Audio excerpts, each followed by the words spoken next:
છત્તીસગઢના કાવરધા કલેક્ટર ઓફિસને બોમ્બથી ઉડાવી દેવાની ધમકી. કોંગ્રેસ નેતા ભૂપેશ બઘેલે રાજ્યમાં કાયદો અને વ્યવસ્થાની સ્થિતિ પર પ્રશ્નો ઉઠાવ્યા. છત્તીસગઢના કાવરધા કલેક્ટર ઓફિસને બોમ્બથી ઉડાવી દેવાની ધમકી મળ્યા બાદ પૂર્વ મુખ્યમંત્રી અને કોંગ્રેસ નેતા ભૂપેશ બઘેલે રાજ્યમાં વધતી અપરાધિક ઘટનાઓ પર ચિંતા વ્યક્ત કરી છે. તેમણે જણાવ્યું કે અપરાધીઓ હવે કલેક્ટર ઓફિસ સુધી પહોંચી ગયા છે. શું આ સારું શાસન છે? આ નિવેદન રાજ્યમાં કાયદો અને વ્યવસ્થા પર ઉઠાવતી ગંભીર પ્રશ્નો ઊભા કરે છે.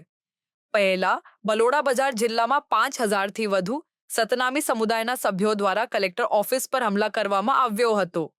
આ હુમલામાં બાંધકામ, વાહનો અને દસ્તાવેજોનું નુકસાન થયું હતું અને 40થી વધુ પોલીસ કર્મચારી ઘાયલ થયા હતા.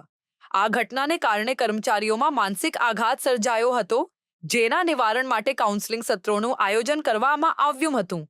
ભૂપેશ બઘેલે કેન્દ્ર સરકાર પર આરોપ મૂક્યો છે કે તે દમન અને ભયનો માહોલ સર્જવા માટે કેન્દ્રીય એજન્સીઓને રાજકીય હસ્તક્ષેપ માટે ઉપયોગ કરી રહી છે. તેમણે જણાવ્યું કે કેન્દ્ર સરકાર કોંગ્રેસના વિરોધને દબાવવા માટે ઈડી, આઈટી, સીબીઆઈ અને ડીઆરઆઈ જેવી એજન્સીઓનો દુરુપયોગ કરી રહી છે. આ નિવેદનોને રાજ્યમાં રાજકીય તણાવને વધુ પ્રગટ કર્યું છે. આ ઘટનાઓ રાજ્યમાં કાયદો અને વ્યવસ્થાની સ્થિતિ પર ગંભીર પ્રશ્નો ઊભા કરે છે. વિશ્વસનીયતા અને સુરક્ષાની ગેરંટી આપતી સરકારની જવાબદારી છે કે તે નાગરિકોને સુરક્ષિત અને નિર્ભય વાતાવરણ પ્રદાન કરે. કાયદો અને વ્યવસ્થા જાળવવા માટે કડક પગલાં લેવાની જરૂરિયાત છે. देखिए, यही सुशासन का उदाहरण है.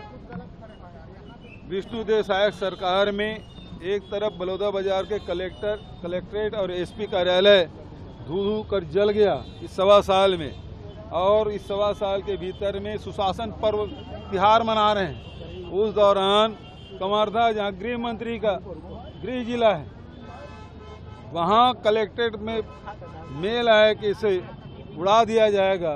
तो इसका मतलब क्या है कि सुशासन किसके लिए है?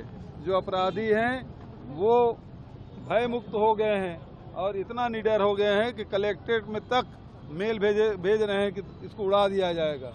क्या यही सुशासन है विष्णु जी? सर, बस्तर में